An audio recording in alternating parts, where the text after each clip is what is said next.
Hello, and welcome to another episode of Jaxon Talks. Everybody, with me, your host, Jaxon Stone, and I'm super pumped for today's episode. I feel like he may be the most famous person I've ever had on this podcast. That's pretty cool. But he's a Ring of Honor legend. He's been a pro wrestler for a really long time. Worked in WWE. I think he's still currently working for Impact Wrestling, I believe. But yeah, today we got Jimmy Jacobs on. What's up, man? Hell yeah, man! Thanks for having me. Thanks for the kind intro, using the word legend. I don't know about that, but if you perceive me or other people, maybe if you lie about it enough, people will believe it. So, this guy's a legend. So, but I appreciate it. Hey, I think as like an independent wrestler, I think to us guys, you're a legend. Oh, thanks, man. But that's also a very complicated term that it's pretty deep. But usually how we start this show is I basically ask my guests how they're really doing, like for real, how are you doing? Because I think that question gets asked a lot, and it's rarely answered very honestly. So how are you doing? Tell me. Great, yeah. So overall, I great. Like these past 4 months in sort of a bit of this isolation has been just so transformative for me. And it's just really amazing. So overall, there's that. In the, sort of like what I'm working on way, just trying to become more aware of how my sort of fears manifest and how to confront those fears and work through those fears and not have those, play a limiting role in my life. So I'm not limited by these sort of things. So it's really, I'm trying to, just keep on digging, keep on doing the work to just figure out sort of, okay, how do I, why am I behaving like I'm behaving? How can I be the optimal version of myself? And then that then goes to, how do I best be of service to others in the world, right? It's something like that. So overall, great. And then there's the things that you struggle with on a little bit of a daily basis and go, I'm catching myself worried about what these people think when I say this thing. Okay, now what's this thing inside of me what's this worry coming from? What's the false belief I have that's creating this worry, this fear of that I'm going to look stupid when I talk, or fear that I'm going to say something foolish, which is something that I work through often. That was something that I'm just bringing that up as examples. That's something that came up yesterday in a group I was with, where I'm rehearsing what I'm going to say, and I don't know if I'm going to say the right thing, and then I catch myself going, what is this worry you having? What is this fear? What is this false belief that you feel like you need to worry about saying the right thing, as if there is a wrong thing to say, as long as you're sort of in alignment with yourself? So it's fun stuff like that. Yeah, I feel you exactly what you're saying. Because when I kind of started this whole journey that I'm on now, and I started making kind of videos about mental health and speaking about how I felt, because I'm not an expert, right? I don't really know anything about mental health. I just really know what I've experienced in my own personal life, which I think is like the best knowledge you can have is what you experience personally, and then try to convey that to other people so they can kind of resonate with those emotional experiences. So I felt the same way. I was like, oh, I'm probably saying something very dumb here. But then really you start to get feedback from people who you never thought would listen to this kind of thing. And they tell you how much it resonates with them because they're going through something, or they know a person who is dealing with the same thing. And it's actually really quite beautiful what we can kind of like connect with on a deeper level when you think two people wouldn't connect like that on just like an external level. So it's really cool how like unlimiting our internal power really is. Yeah, absolutely, man. It's limitless. We are only limited by our limiting beliefs. I mean that for real. Mm-hmm. And the more I go through this journey, the more I find that to be like true on every level possible. Like literally, like we are only limited by what we believe we're limited by. And I think that knows no bounds. I think that if people only knew what they were, I mean, that is my hope for people. That's my hope for people in sharing the videos I'm sharing. And look, it's interesting because, you know, like on one level, it's not like I'm trying to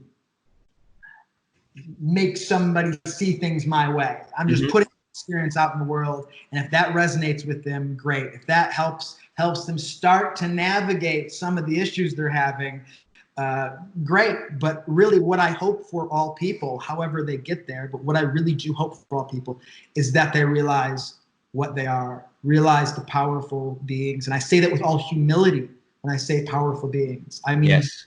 the things that we are, the things that the thing that you are is so powerful, and I would love everybody to see that and to stop giving away their power to things they don't need to give their power away to, because that creates the suffering, it creates these limitations. And if you only knew what you were capable of, what this thing here is capable of, in just such a, you know, in a brilliant, amazing level. I mean, I love it. I get excited talking about it. Yeah, man, I can see your excitement. It makes me excited. So you just recently popped back on social media and you've been putting out these fantastic videos, which I love. But I want to know kind of the reason why you took a 7-month social media hiatus. Like what? Yeah, just tell me all about it.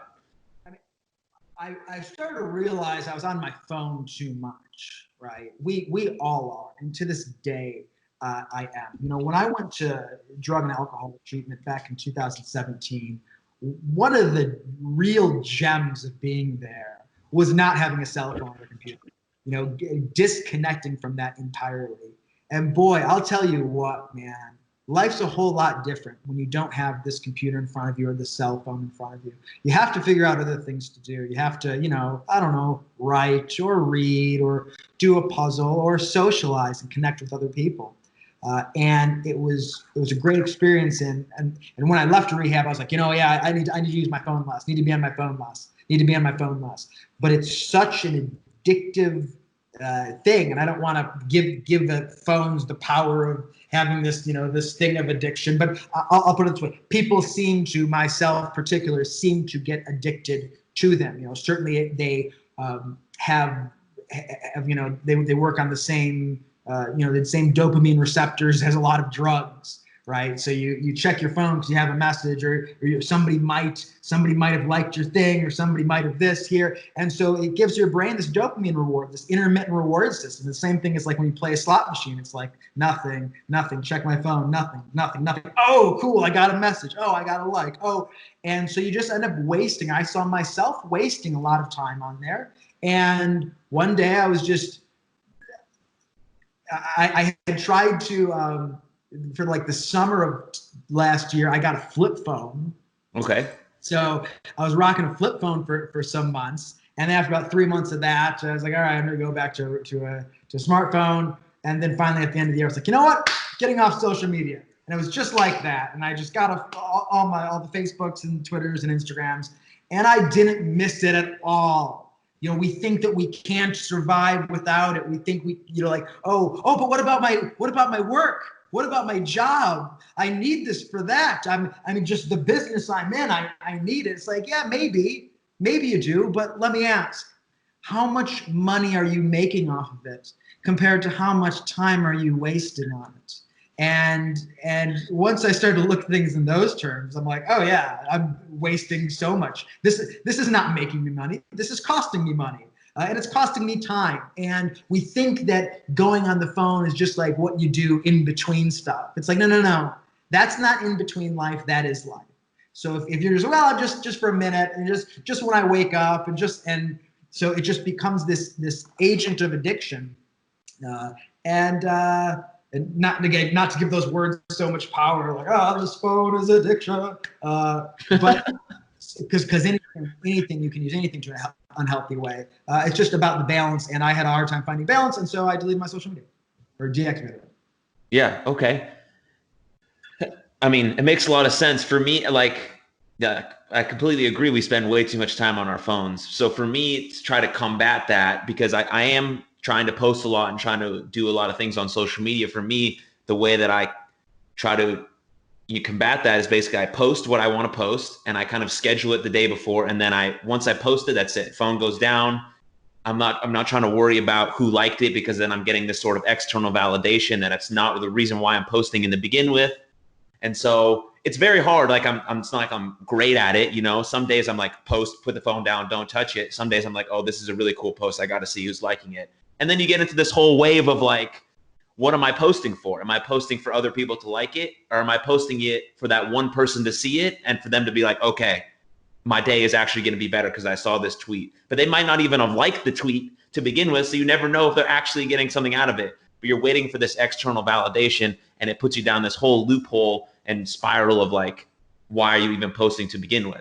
So I ask you this question is, for people who feel like they need their phones, entrepreneurs, I don't know, influencers, whatever job you may have, doesn't really matter.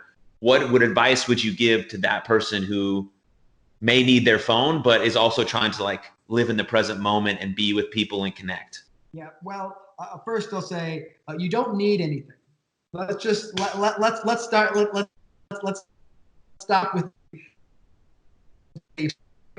if you want to live, you need to not die, and there's ways to not die. And look, there's people that allegedly don't eat food. They're breatharians, so you might not even need food, right? So what you think you need? I need my phone. Okay, how about there's an entrepreneur that does just fine without a phone? Okay, there is one out there in the world. I don't know For who it sure. is. Sure. 100%. So first, let's clear the limiting beliefs of what's possible and what we need. But secondly, you decide, okay, it'd be beneficial to have my phone. You go, great, fair enough, man, sure. So what you want to do is put boundaries around it. You want to say, similar to basically exactly what you said. Like, I'm going to check my phone at noon. I'm going to check it at 5 o'clock. I'm going to only have phone time from this time to this time. And I would write those boundaries down, because you want to hold yourself to it, right? And speak it out loud, manifest it as you say it, so it shall be done. Write it down, make it, put that into the world.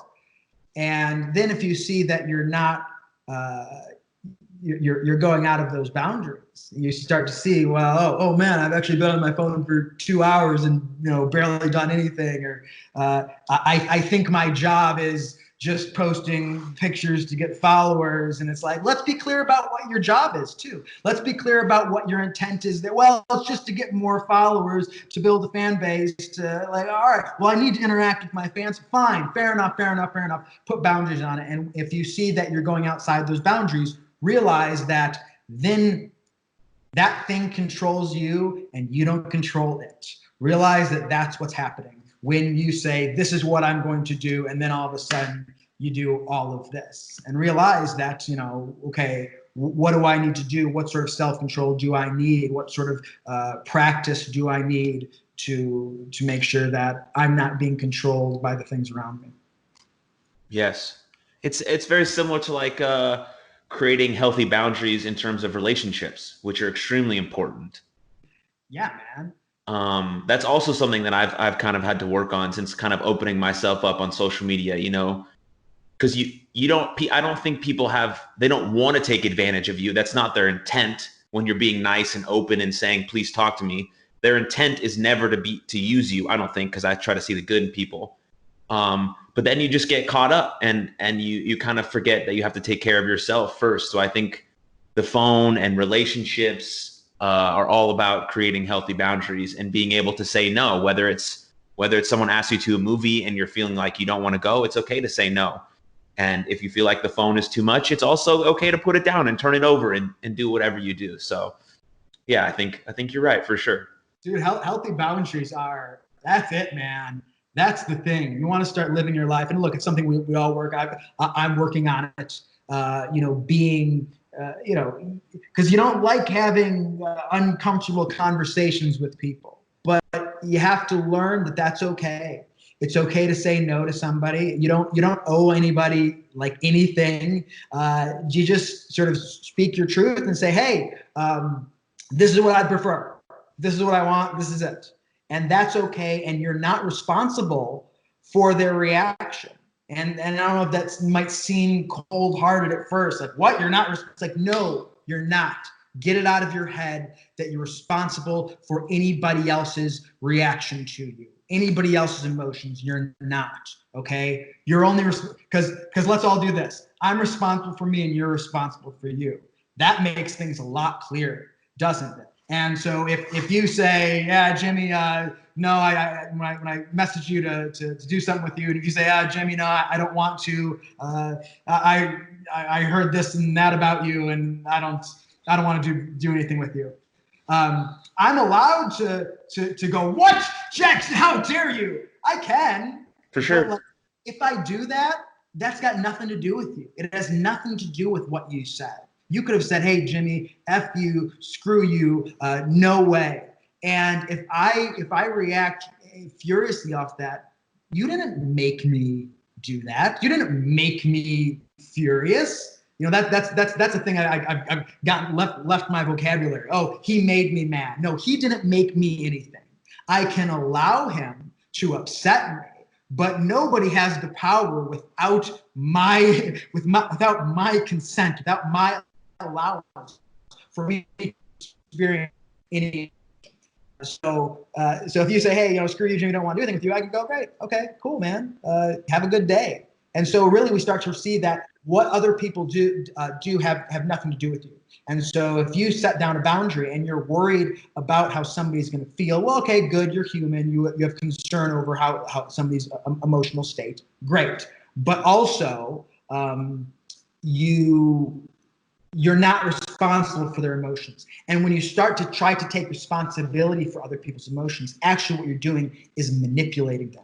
And so if I say, oh yeah, I'll go to the movies with you when I don't want to go to the movies with you, you're lying to them and you're trying to manage their emotions. That's a manipulation tactic. That's not a good thing. That's not a nice thing at all. Actually, I would say that's so far as there is a good and bad, that's a bad thing. And so let's all just take responsibility for ourselves. And if you feel something, you can say it. It's okay. And that doesn't mean everybody should just be mean to each other. It just means, hey, check in with yourself, see how you feel about something, and then just, you know, be open and honest. And that's the best you can do. Yes. Yeah.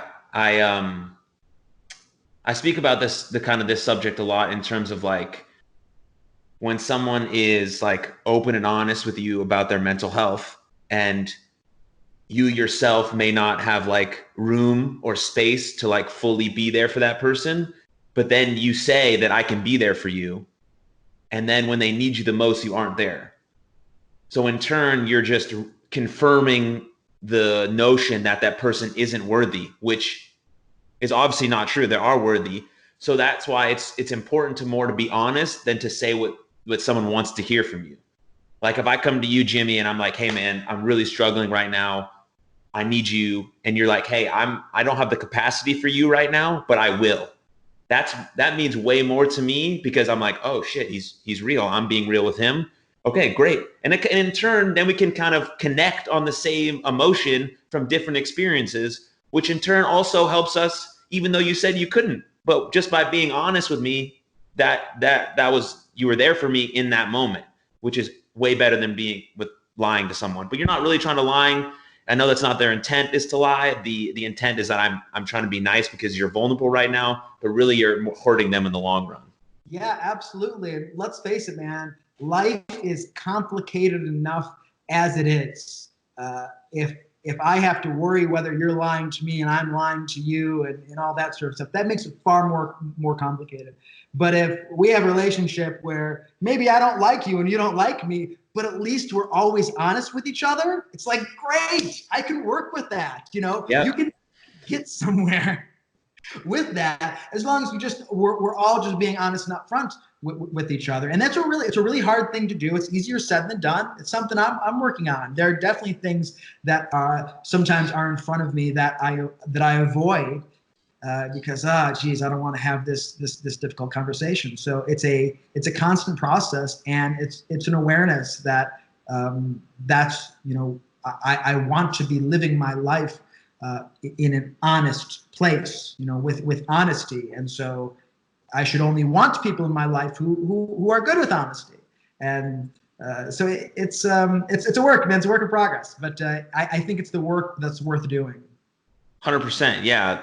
Like I never mean to come off as like I'm doing everything that I talk about 100% perfect.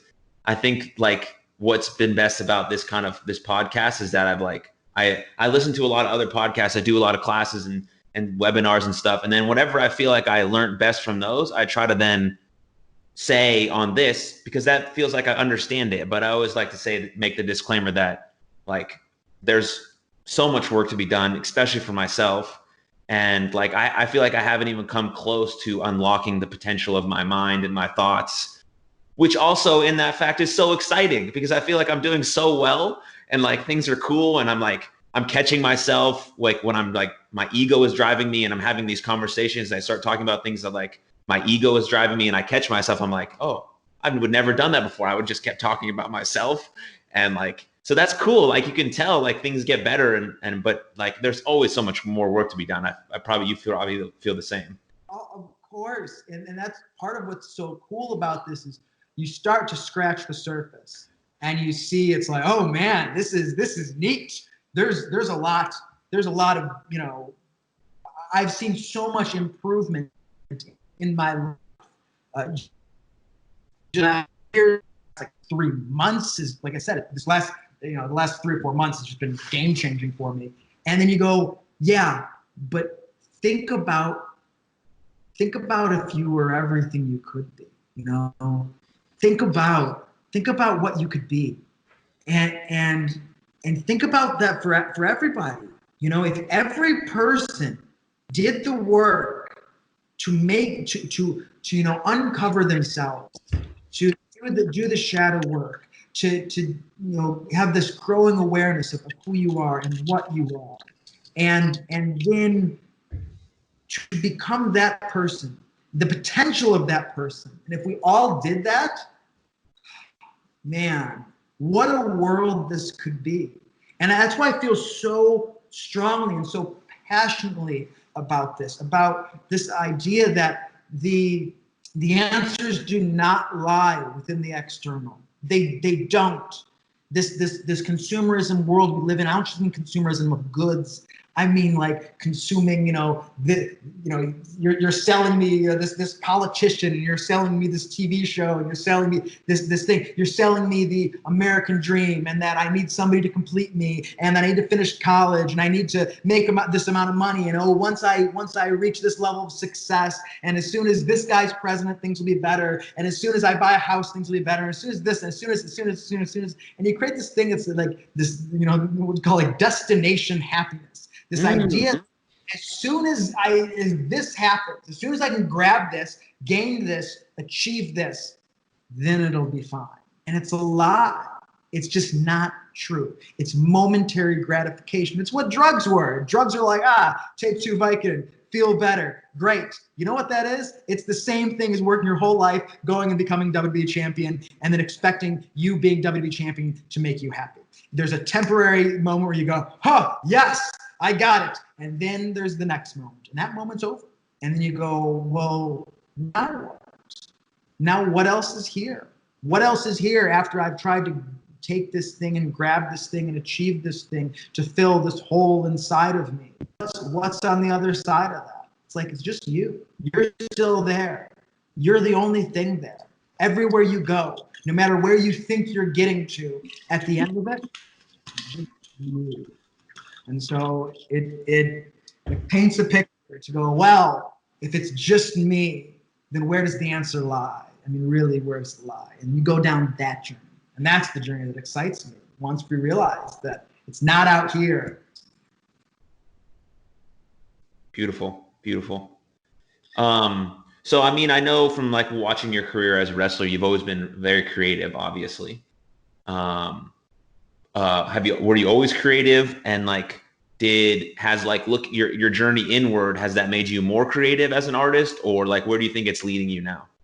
I was not particularly creative growing up. I wouldn't label myself as that. I was good at math growing up. I just happened to have a particular aptitude for what you would call the creative side of professional wrestling. And a lot of it's gone, honestly, it's a bit logistical too, as far as when you're writing wrestling TV. It's a lot of putting different pieces here. And this is, you have 50 wrestlers with 8 episodes of TV, 9 segments of TV per episode. You're leading here. Some of it's just about lining things up. But I guess in wrestling, people have considered me creative, and I think ultimately we're all creative beings. That's what we are. We are creators. We are, and if we're made in the image of God, let's say, and that doesn't need to be. You don't need to believe in metaphysical things to follow me on this. It's just that if they say we're made in the image of God and God is the creator, that it would stand to reason that we are also creators, and when you talk to people, they seem so fulfilled when they're creating, and so there's definitely something intrinsic about that. That was me again. There's something intrinsic about that. When you go back to ancient civilizations and you start to see the art, and you go, evolutionarily speaking, biologically speaking, what's the benefit of art? I don't know. Is there an evolutionary answer for that? Maybe. Probably some evolutionary biologist will tell you one, but I think there's something more intrinsic, something maybe a little more metaphysical that makes us into creators. But that's my tangent. No, yeah, keep going. I want all the tangents, man. I want them all, for sure. So yeah, I mean, my inward journey has. I don't know if it's made me more creative in my job. It's definitely, I view my job differently than I used to. That's for sure.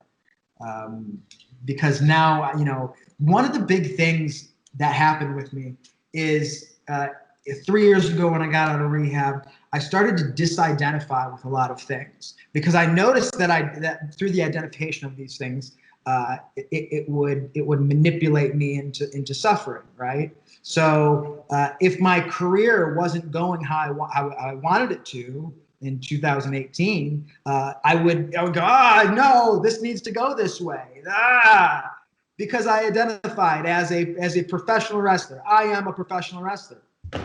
Start to disidentify with things, and I go, wait a minute, I'm not a professional wrestler. That's something I do. I'm not a professional wrestler. I am not my career. I'm not my creativity. I'm not my intelligence. I'm not any of these things. This is not who I am. I don't know who I am, but I know I'm not this. I know I'm not this. I'm not this. I'm not this. I'm not this. I'm not this. And I started that check mark started to go down. Not that, not that, not that. So as I started to disidentify with pro wrestling, I began to enjoy it more. It didn't have a hold of me, and I didn't have a hold of it. So it plays a different role in my life certainly now than it used to. It's very, interesting that you said that, the part about that you are not your job, you are not pro wrestling, because there's, since what I've learned in mental health is obviously there's very severe cases of mental health conditions, bipolar disorder, schizophrenia. And the big thing you try to relate to people who don't understand those illnesses is that these people are not their illness.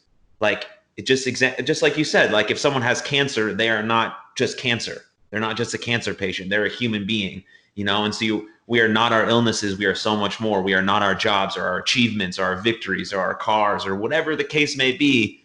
Like, it's brilliant. I feel like we're on the same wave. It's fantastic, actually. I'm very excited. It starts to get dicey in there, because and this is part of my journey that I did not expect to happen. I was just, I went to rehab. I got out of there just trying to figure out how to live, and I didn't expect to start to lose these things that I identified as. And I don't even know how it first sort of came about, but I just sort of started to realize that these were false identities, that I'm not this. I'm pretending I'm this. I think I'm this, but I'm actually not. And the identification of these things was actually sort of, it was confining, and it was causing me suffering, let's say that. And so when you start to mark off all these things, well, I'm not this, I'm not this, I'm not this, I'm not this, then it starts to get tricky because you go, wait a minute, what am I? Like, what's underneath these things? And the thing I thought I was started to it started to strip away pretty pretty easily. Like it started to, I went kicking and screaming a little bit, but it doesn't hold up to scrutiny. The thing you think you are, the thing I thought I was, didn't hold up as I started to look at it and go, okay, well, all right, fine. So you're not your job, and you're not your career, and you're not this, but okay, so what are you? Well, you're a loyal guy. And you go, yeah, okay. So who are you when you're not loyal? Are you somebody else? Are you not yourself? And you go, well, wait a minute. Well, so it's like, okay, so sometimes you're loyal and sometimes you're not, and you're everything in between. And you go, okay, so really I can't define myself by how loyal I am or am not, because I'm not. I'm on a different wavelength. I'm at a different end of this pole at different points. You go, so what is there anything? So fine, it's like I'm ever changing. All right, fine, I'm always changing. So is there nothing about me that is unchanging? Is there nothing about me that I can say, oh, that's me, that's Chris. This is who I am. I am this. And as I started to look for that thing, and was starting to come up empty-handed, going, it started to become a real conundrum to go, wait a minute, what am I? What's underneath it all? And then you find what? Something beautiful. I was just saying, you broke up on me, sorry. Oh, and then when you start, looking underneath it all, what do you find? Yeah, man. And that's the thing. And everybody's got to go on their own journey to find this thing. It's only the thing that you can find inside of you. And I think it's great. I think it's brilliant once you move back all the layers of it and you go, great, this thing that I thought I was, this Chris, this is just a character. This is just an avatar. This is, I'm not Chris. I'm that's my real name, Chris, right? So I'm not Chris. I'm not like Chris is the character I'm playing in this video game, and we've got a bunch of people that are playing Super Mario Brothers that think they're, mustache plumbers, and they're not. It's like you're not this. You're not this. There's something deep inside that you are like. I don't look at myself as Chris. I am the thing that is experiencing the universe as Chris. That's and that thing is eternal. That thing is unchanging, and that is the thing that we all are. We are unique points of consciousness of this infinite ocean of consciousness. We're unique points of attention. You are me seeing through different eyes. We're just different eyes of the same, metaphysical organism. But when they say we're all one, it's like, yeah, man, we really are. We really are all one. Certainly from this experience, we experience division. But it's great to know that even though we experience life with division, the truth is unity as well. So that, and I think that's beautiful. It's my favorite. It's my favorite to go, oh, you're not limited by the thing you think you are. You're actually limitless, and that knows no bounds. Exactly right. Exactly right. So you think, so in the world of pro wrestling, whether you're at an indie level or at a bigger company, there is a lot of issues with mental health, drugs, alcohol. Do you think that is because some of the folks doing pro wrestling spend so much time pretending to be something else, and then it's hard to remove that character and be who they are, but they don't really know who they are because they spent so much time pretending to be something else that when they're finally with themselves, it can't be, so they resort to these other external things. I wouldn't consider that exclusive to the world of professional wrestling. I No, think it's just something that we're familiar with. So that seems to be the world we're living in, isn't it? It's like, and for as much progress has been made in our society, one thing we're seeing sort of this regression on, or things getting worse on, is mental health. You know, more people experience anxiety and depression, things like that, than ever before, I believe, right? And correct me if I'm wrong, yeah. And so we're seeing that the prevalence of that, and it's hard to say exactly why that is. Certainly, we live more of a disconnected life than ever before. You know, up until I mean, geez, even 70 years ago, you know, you lived with a family and the family stayed together and you were in a tight-knit community. You know, before that, you know, years before that, we were living in tribes. We were living in tribes for thousands of years, and then tight-knit communities. And then it was right about, you know, whatever, the 1950s and 60s that this sort of like individualistic way of living sort of came to be, and where you're moving out of your parents' house and just living by yourself, and you're going into the suburbs and you're getting away, and all this sort of stuff, where all of a sudden now, you know, I've been basically alone in my house for 4 months with my cat, and that's it. And I think a lot of people are living these disconnected lives, and we are not meant to be disconnected from each other. That's partly why everything that's going on with this thing with, you know, COVID-19 is so catastrophic. Is because, you know, you lock people down, you keep them away from each other, you have them wear masks to hide, you know, who they are and their individuality behind them, and all this sort of stuff. And the disconnection of people is just going to make this stuff more prevalent and more prevalent. So I think it's very important that people connect each other and connect with themselves. And you talk about pro wrestling, of like playing this character. It's like, and again, playing characters not just exclusive to pro wrestling. I mean, certainly it adds another layer to it. It's like, I'm Jimmy Jacobs. Who's Chris? Okay, I'm Chris. But it's like, it's all those are just labels of limiting beliefs, right? I think some of it has to do certainly with connection and reconnecting to each other, with ourselves, with nature. We were not meant to live how we're living, and I think we're seeing the downside of that when it comes to mental health. Yes, yeah, definitely. At least in this country, we're experiencing mental health crisis. But you know, like, we as humans don't usually change unless adversity is put in our face. Yeah, man. Because if things are perceived to be going really well, why would we decide to change, right?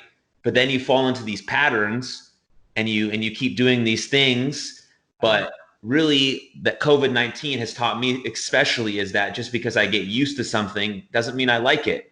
And you know, and so now we're facing all this adversity, so we're having to change our patterns and our thought patterns, and we're experiencing new things. And when we experience new things, we create new emotions, and we break these old patterns that we used to know, which for some, being alone is causing a lot of mental health problems, obviously, because we're not meant to be by ourselves in our house for months at a time. But there is a difference between loneliness and being alone. So I think that distinction has to be made as well. Obviously, we're meant to be on this planet connecting with other people. That's why community and support is so important.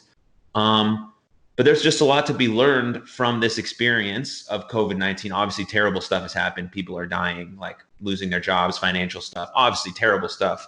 Not something I'd wish for at any point. But you have to be able to see some optimism and have some gratitude for the situation that you've been presented, because it's out of our control. So with that said, yeah, we're in a mental health crisis. I talk about it a lot. Mental health care needs to be affordable and accessible to everyone. That's just like point blank stuff right there.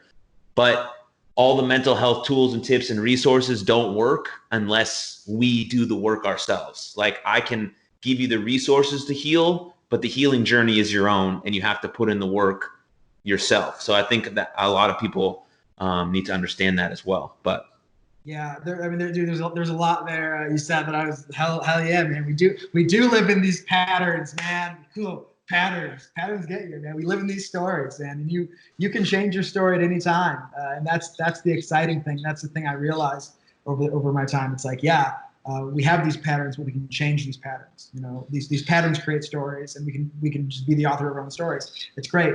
And look, yes, we're social beings, right? But if this time alone, if you struggled with it, you know, for the people that struggle, I would say it's like, you look at it and you go, why did I struggle? You know, how about this? What's so bad about being alone with me? And that's a question, man. Because look, we live in a world of distraction.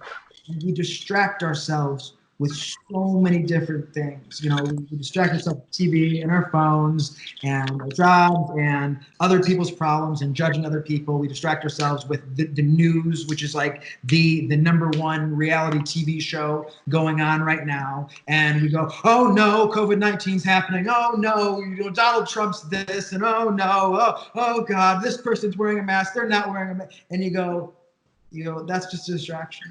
And we distract ourselves all the time. So what happens when you peel away all distractions? What happens when you get away from everything? And that's, you know, you look at Jesus, who went in the desert for 40 days. You look at Buddha, who went, you know, by himself for 40 days. And it's like, what happens? You know, why 40 days? Why by yourself? Why these great spiritual teachers? Was it like, yes, 40 days alone in solitude and fasting and things like that? It's like, yeah, man. Because if you get away from all the distractions and all the, you know, all the distractions, all the things, all the food, everything, and you just sit with you, and you get, you know, behind your thoughts and the thing underneath that, and you figure out what you are. And I know there's a lot of struggle. There's resistance. You might have resistance. Oh, yes, I can't be more. Yes, I'm alone. It goes, great. Feel that resistance and sit with it and go, what is this resistance? What is it telling me? You know, why can't I be alone? You sit with that. You work through that and figure that out. What sort of false belief is leading you there that won't allow you to be by yourself? Because the answer is in you. And I can't express that enough to people. And because once they figure it out, it's like, once you figure out what you are, there's no stopping you.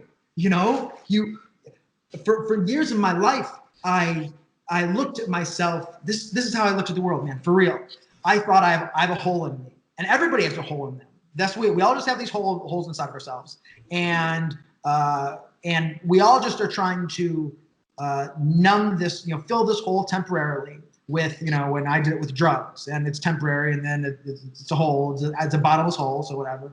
And other people do it by having kids or getting married, but it's really, you're just still filling the same hole, and eventually you're just sort of lying to yourself that you're happy. And I thought that's how things worked. And then I figured out what I was. I figured out what we all are. And I realized there's no hole there.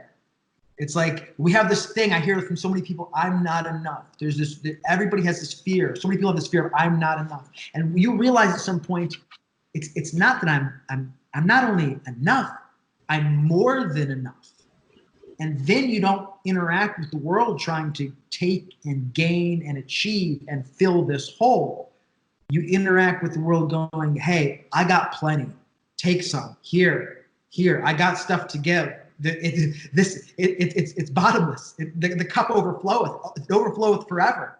Take it, you know. And of course, like you've said before, you have to make sure that you take care of yourself first. That's so important. I didn't understand that for a long time. But once you're charged and you're charged at full, it's like, give it away, man. Yeah. Yeah, there's just an unlimited source of abundance pretty much for everyone. You know, that's why when you start understanding that, I think it's especially prevalent for like indie wrestlers, especially, right? Because we see some guy get put on a show or get put on a card, and we're like, oh, he sucks. Why am I not on the show? Bro, it's not taking away from anything that it's not taking away from your money or your quote unquote clout, which is also very dumb. But like, once you realize that, like, that the bag is like the bag is endless. If someone takes a piece of pie out of there, my pie is still in there and it's still this big and it's amazing, right? It goes back to the same idea of not taking anything personally, because it's not a personal attack on you. Because, I mean, he got booked over you, whatever, it honestly doesn't matter, because there's another opportunity coming up on the horizon that you're going to be more than ready for. And that goes with life. I'm just relaying it to pro wrestling, but it goes with everything, on the same kind of subject, the idea of goals, I think, is very interesting. Having goals is very interesting, because people always talk about it like you have to have these goals, you have to be, know your end destination. But with that, life is so unpredictable, and it could throw you down a path that you weren't expecting, and it could lead you somewhere even better than your goal was before. So like, what's your take on like setting goals, writing them down, short-term, long-term type stuff? Yeah, so I've generally been pretty goal avoidant, and I would say that's not for my benefit per se. I would say that's something it would probably be my highest good to work on that. Having said that, it's like, yes, set a goal, but it's like it's more than set a goal. It's really have an aim, have something you're working towards, and understand that the goal isn't the thing. The goal isn't like, yes, now I've got the goal. It's like, no. The thing is this right now. This is the thing. And every step of the way towards the goal is the thing. And the goal isn't even the goal. The goal is just the next step in the thing. So it's the entire journey. And so it's good to work towards something, but without the but go. It's like, yeah, I'm gonna do the best I can to work towards something, but also whatever happens, and I'm just gonna do my best and not have expectations of what it is and what it's going to mean to get it, and really understanding that every moment is the thing and not the goal. The goal is just the next step in the forever now moment. Yes, like I think it's exactly what you said. It's very important to have an intention and a desire, but if you're just solely fixed on that outcome, I feel like you're gonna miss so many different things along the way. And like, I think there was a quote, I think Wayne Dyer said it, but it's like, open to everything and attached to nothing. Yeah. And that means everything, right? Because I'm on this path and this journey, but I'm willing to make pivots along the way to experience some of the cool shit that's part of the process, and eventually I might lead to that outcome, or I might lead to something totally different, which is also still probably really cool. So yeah, absolutely have like the intention and the desire. It's great. You need that. It makes you feel like you're working towards something, which is extremely important. But, be open to those pivots along the way, because those could be really cool too. Of course, because the thing that we think we want isn't even, it's not the thing. The goal is not the thing. Let me tell you, and it should become obvious, right? It should become obvious that whatever you do in life, there's always the next thing to do. That once you're hungry, you eat, and then you go, oh, okay, I did that, and then once you do that, then you want to go to the bathroom. Once you do that, then you want to go outside. Once you do that, you're tired, so then you want to sleep. And so then there's always the next thing. So the thing you think you need isn't the thing. It's just okay. That's this here, and then there's this here, and then this here. So when you think like, oh, as soon as I make it to WWE, then I'll be happy. It's like, yeah, how many guys do you know in WWE are happy? Come on, let's be serious. No comment. But it becomes absurd when you start to think about it, thinking that, oh, if only I were to have this thing, I would be happier, things would be better. Because you can look at all these people that have this thing and they're not happy and they're not better. So it's like, well, of course the goal isn't the thing. Like it becomes obvious very quickly. Yes, very much so. Russell Brand says that a lot, who you kind of look like with your similar vibe, with the no shirt and the necklace. Looks great. Yeah. But yeah, he's wonderful. He says a lot of really valuable things. But all right, I want to talk about one more last thing before I let you go. So there's this thing in our society called cancel culture, which I'm sure you're very aware of. Yeah. What's your take on it? Um, Look, I mean, it certainly depends the circumstances. Sure. The devil's in the details. But look, how about this? Here's the solution to cancel culture. Let's come up with something where every email and text message that we've ever sent out gets put online. Every single person has it, a directory of every single text message and every single email. So then what happens is the next time you want to cancel somebody, well, Jimmy Jacobs wants to cancel Jaxon Stone. All I have to do is look at Jimmy Jacobs' history and go, oh, look, he's not perfect either. And I would suggest that everybody look at their history and look at their worst moments. Just picture the worst thing you've done in your life, and imagine there's a video of that, and you go, oh, I look like a complete psychopath in that moment. Because you do. Because at our worst, we all look like complete psychopaths. And so how about that? How about look inside instead of looking to shame somebody outside? Look, not that recently in wrestling we had the speaking out thing, right? And there was a lot of it that was really good. It was good to bring that bad behavior to light. Mm-hmm. It really is. It's good to bring that bad behavior to light. But here's a few things. We are not ready to have the actual conversation about how to stop that bad behavior. We aren't, and you saw that by the reactions people were having. We're not ready to have that conversation. We're not mature enough to have like a real conversation about what the sex is in our society. Let's say all of it, and none of it excuses any bad behavior. It's just like it's very, very complicated. And then how about this? It's like so all right, these people do these bad things, and some of them were very bad. They were very bad, and some of them were okay, that's your experience, and maybe a little grayer, but some of them were very bad. And you go, well, what do you do about that? What do you do with those people that did those bad things? And the idea that, well, we need to cancel them, shun them, shame them, and just they can go in a hole and die or something like that. Yeah, that's the solution. Because here's the deal: those people, the people that have done bad things, in the past, are doing bad things now. Whenever they're doing bad things, they're part of our team. They are part of Team Humanity. They're part of Team Earth. They're part of Team Universe. Team Beings. We don't get to choose who's on the team. They're on the team.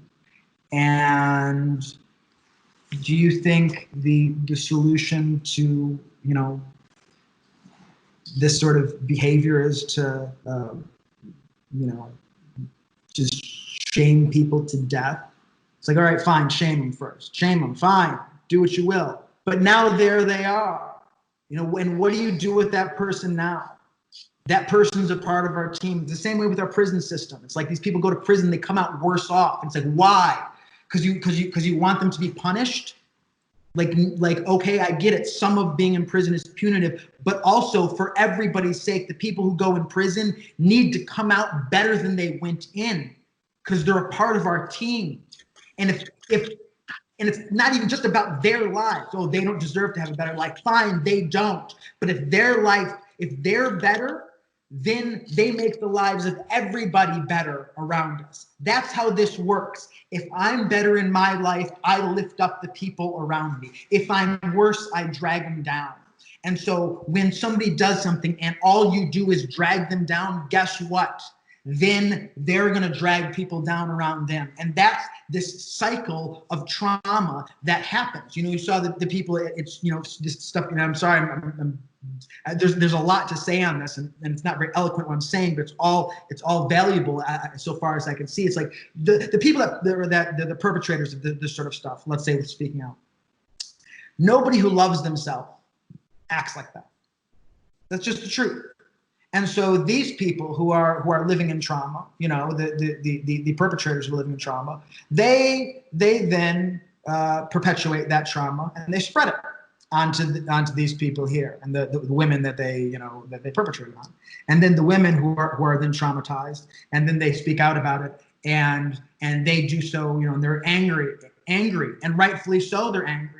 You know, that's fine. I'm not taking anything away from their experience. But when that anger comes out, then all these people are like, yeah, F him, F him, F him. And that spreads anger. And then anger spreads anger, and trauma spreads trauma. And it keeps perpetuating it. At some point,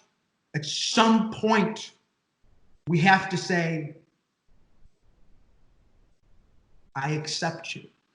At some point, we have to end the cycle and go, yes, I could be mad. Yes, this was wrong, but also we need to realize that we are all one, that we're all part of the same team.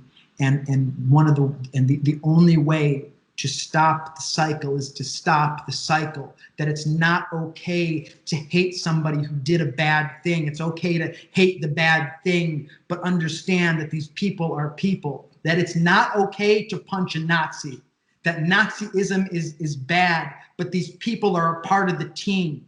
And you might not like that. You might not accept that. You might go, F no, they're not part of my team. Anybody that likes Donald Trump, they're not a part of my team. Yes, they are. Because the alternative is what? You outcast them? The alternative is what? That we blow each other away? If they're not a part of our team, then what are they? We are all one. And this is the truth. And this is the truth of cancel culture. It's the truth with everything, man.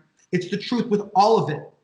Is that we have to stop. We have to stop judging people. And we have to start accepting them.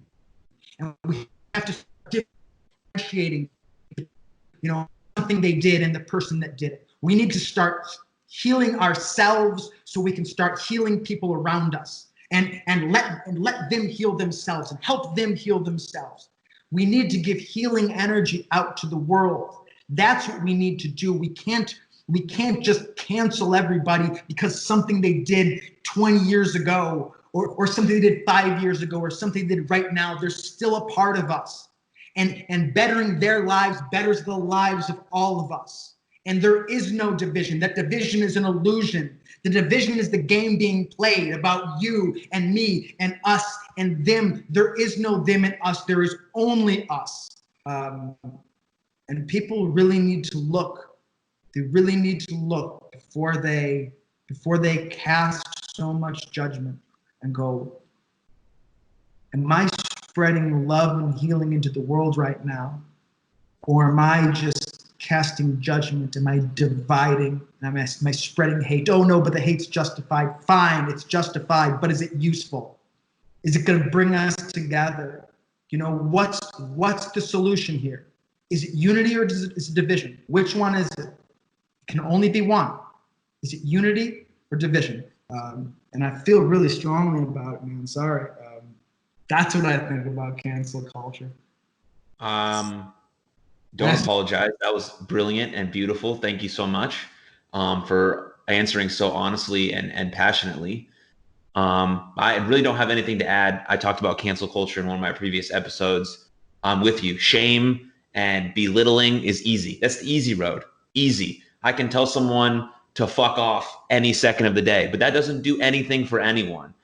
It makes me sick to my stomach when I see a tweet about it's a very it's an unpopular opinion on a very important topic, let's say, and all the replies are telling this person to like drink bleach, jump off a bridge. Like it literally breaks my heart because I've experienced suicide in my personal life, and these words and the language you use has so much effect on a person, and it's heartbreaking to see that. So yes, we have to hold people accountable for their wrongdoings. Yes, there should be repercussions for your actions. Absolutely, especially the most egregious of actions, of course. But those people still, no matter if you personally believe it or not, I do. They deserve love, treatment, and help for the things they're going through. And we have to hold them accountable, because that's hard. Having the tough conversations, making the tough decisions. These things aren't easy. I've made plenty of mistakes and wrong choices in my life over and over again, and I probably will 100 more times. But at least maybe I'll make a few right choices to help people along the way. So thank you for what you said. I love the passion for it. I truly feel like it's an authentic thing that you said, and I loved it. So thank you. Love is the answer. I mean it's so cliche. It's so cliche, but love is the answer. That's what you find at the end. At the end of all of this, it's like love. That's it, man. Love. And so, it's like, what do you believe? Do you believe love's the answer, or do you believe that division is the answer? Do you believe that shame and hate is the answer because it's justified? It's like, cycle's got to end, man, and we have to start looking at each other as though we're one, because we are. And even if you don't believe that we're one, things seem to function better when we act like it. It sure seems to make sense that if I treat you like like I would want to be treated, you treat me like you would want to be treated, all of a sudden it just works a little bit better. And then it starts to happen that if I want to help myself, it seems the best way to help myself is to help you. Isn't it funny how that works? The best way to help yourself is to help somebody else. And the best way to help somebody else is to help yourself. You take care of yourself first, so then you can help somebody else, so then you can help yourself. And it's almost like we're all one. 100%. That's a beautiful way to end, I think, this show. Before we end, yes. I never got to ask you, how are you doing for real? How am I doing? Very good, actually. I just got back from like a little solo vacation in Denver, Colorado. So I put my phone down for a few days and kind of just enjoyed the mountains. Saw a few friends that I haven't seen in a really long time. So I'm doing really good, actually. Yeah. So yeah, thank you for asking. Oh no, did we freeze? Yeah. Love hearing it. Oh, did we freeze just at the end? Do you hear me still? I hear you. Okay. Cool. But yeah. Any closing remarks or closing thoughts? Nah, man, I shared a lot of thoughts. I have a lot more. I could always go on forever about all this stuff, but I appreciate you holding the space for people, and for me particularly today, and to hopefully hopefully it resonates with one person at least. If not, that's fine too, man. We got to experience this with each other, so that's great too. Well, it resonated with me for sure. So I'm genuinely grateful for you having this conversation with me, and thanks for everyone for listening. And I appreciate you all. And yeah, be well.